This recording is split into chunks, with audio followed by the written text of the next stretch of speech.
Okay, so I just want to do a really quick video on how straightforward Forex works with the Crossfire strategy. I'm going to share my screen and I'm going to try and show you, because it's Sunday today, I can't actually do any live trades, but I can show you one that I did on Friday of last week. This is posted in Discord, our Discord channel, Great British Pound, Aussie Dollar. And this was on the live session that I did on Friday at 6 a.m. So that's the one I'm going to be looking at. I'm going to try and share my, there we go. So you should now be able to see my trading view chart for the same pair, and this is the same time. As you know, I'll just go into the thinking behind the strategy. Crossfire in the mornings at 6 a.m. UK time, we look at the Euro pairs with the Aussie and New Zealand pairs, and the Great British Pound with the Aussie and New Zealand. The thinking behind this is that at round about 6 a.m. till 8 a.m. UK time, the Asian markets are getting ready to close down and hand over to the London market. And there is some price manipulation goes on to get price where they want it to be in readiness for London and the European markets opening. So we try and take advantage of that move. If you're doing Crossfire at 1 p.m. UK, similar thinking, except we're looking at the crossover between the London market and the US market.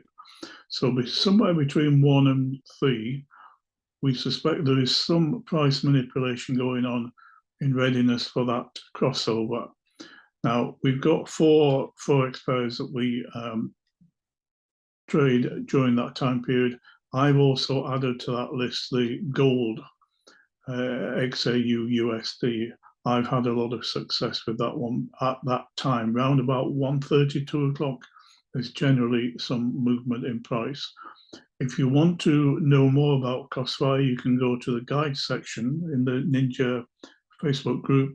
I believe it's guide number 10. There's a workbook and there's also a couple of videos in there. Just going to run through how we get set up for Crossfire. What I normally do is I mark the area off between 6 and 8. I get rid of any borders that might be on that, and I mark 2 trend lines. There's a green trend line here, which is we're better be on the 15-minute chart for this. Bear with me 1 second. I'm just going to go back to where I was. So this is on the 15-minute chart, and what I've done is I've drawn a green trend line from the top of the 6 o'clock candle to the nearest higher high to the left. And I've drawn a red trend line from the bottom of the 6 o'clock candle to the bottom of the nearest lower low. And then what I would do is I would do that without the Ninjacator. I wouldn't need the Ninjacator on to do that. I would simply be drawing 2 trend lines, and those will be my buy trend line and my sell trend line. And then drop down to the 5-minute chart, and just bring this back into where we want it to be. There we go. So that's the same drawing on the 5-minute chart, and then I would add the Ninjacator, and I would take a look at where we are. Now, if I was using Crossfire, I would take a look at where we are in relation to what's going on here. So we've got the Ninja up, which came in at 5:05, and at 6 o'clock, we're still in a Ninja up. We would be waiting for either price to go above the green line or below the red line. Now, in this situation, it's actually crept above the green line on that candle there, and then made a bit more solid move up on that 6:30 candle. Now, just thinking about the way I would trade this, I would be thinking this is a continuation trade. we're already in a ninja up. Therefore, this is just a continuation trade. And I would really, I suspect, have waited for this ninja down to take price below the red line, and I would have got into this trade here. This is a little bit of a, I've always thought of that as being a bit of a false move to tempt us into a trade. The other thing that I'll be looking at is these moving averages, and I'll be seeing the 50 moving averages being below the current price. I would see the 200 moving averages also being below. And if you look further down, you'll see that the 800 moving averages way down here, there it is just appearing here. So I will be focusing on those moving averages, and I will be thinking that this is possibly a false move and that we should be waiting for a ninja down. And we would have got a few pips out of the ninja down move. We could then potentially have got another few pips out of the ninja up move that followed it. That's how we used to trade Crossfire. The new and improved version of this trade would be on the straightforward Forex. Just bear with me 1 second. There we go. This is how I would trade the same pair at the same time of day, but I will be on the 2-minute chart, and I'm just going to remove the straightforward Forex indicator and just show you what the chart would look like under normal circumstances. We would be looking at price having come up. It's been sort of 330, dropped down to this level. It stayed at this level till about 5, and then it went on a steady rise up at that point there. If I add the straightforward Forex, you've got lots of information on that screen. I'm just going to go through what that information is and what it means. And I'm going to remove the normal candles. So we're just left with the indicator without the normal candles. And these black, these are smooth Heikin-Ashi candles. And when they're black, it means price is going up. When they are pinkish, price is going down. And the other thing that you'll notice is we talk about step 1. We look for a ninja. We look for an up or down zone alert. That's these up zone here. There was a down zone. There was another up zone. There was a down zone. So that the step 1, we look for an up zone. So when we were looking at this at 6 o'clock-ish on Friday morning, this is what we were seeing. We were seeing that there'd been an up zone alert at 5:36, and just prior to that, at 5:34, there was also a wave up. So that's a second step. We wait for a wave up. We wait for an up zone. Then we go to look at where we would be getting in. Now I was teaching this from 6 o'clock in the morning, so that was starting there. I was talking and looking through the 4 pairs, came to this particular chart and noticed there was a bull candle there. So that's step number 3 here. So we've got an up zone, we've got a wave up, and we've now got a bull candle. Now there were bull candles earlier on, but I wasn't looking at the chart at that point. Now that bull candle allows me to set my stop loss.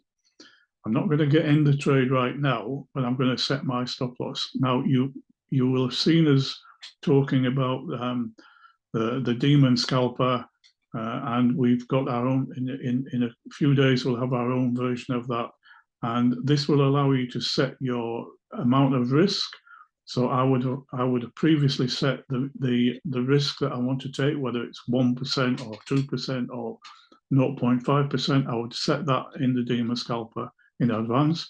I would now be able to set my stop loss in advance. Now, if you look closely, I'll just move those out of the way.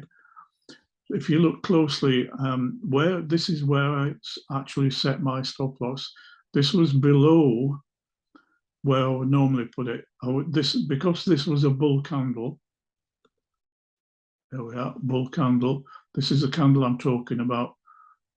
I would normally set my stop loss at the bottom of the body of that candle, but in this case, I felt that that was possibly too tight a stop loss. So I moved it down to the bottom of the wick on that candle, just to give it a bit more room to maneuver, a bit more breathing space. So that's where I set my stop loss, at the bottom of that wick. And I entered the trade on this candle, on the next candle after the bull candle, and I got in where my green line is there. I waited and watched and watched. Now, I could have got out at target number 1, which is that first blue line, but I decided to stay in because all of these candles were still increasing in size. We were still in the up zone. We were still in a wave up situation. We didn't get a down zone until this candle here. So I was watching these black candles and seeing that they were still increasing in size. So I stayed in the trade. What I could have done was move my break even move my stop loss to break even.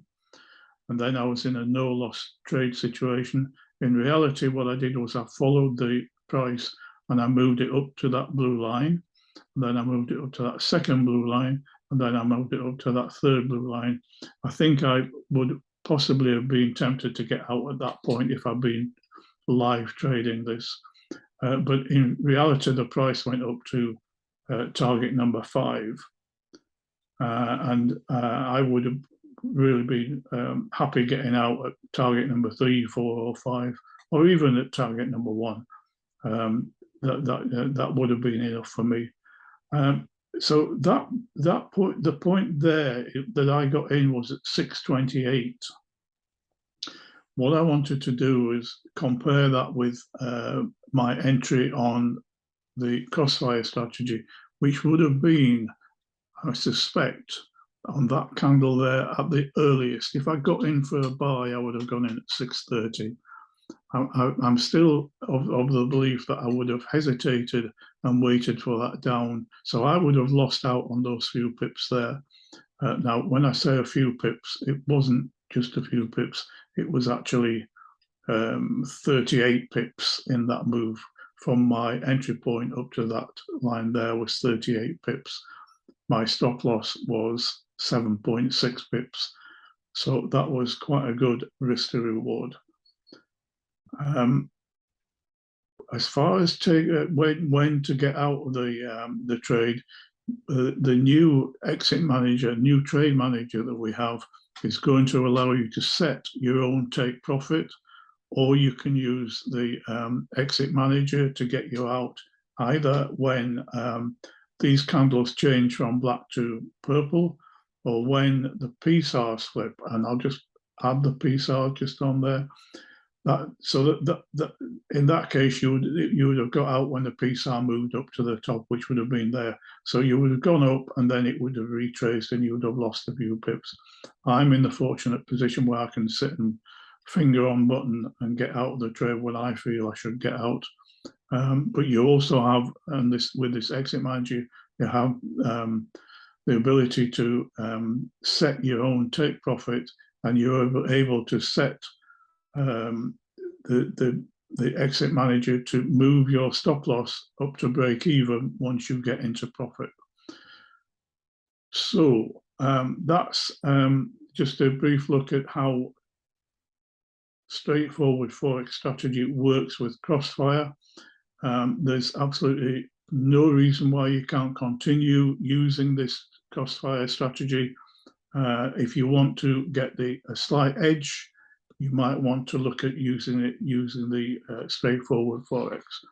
I'm sure that Paul will be doing further training on the trade manager over the next few days, so tune in for that. Thanks for Thanks for watching. I'll see you next time. Cheers.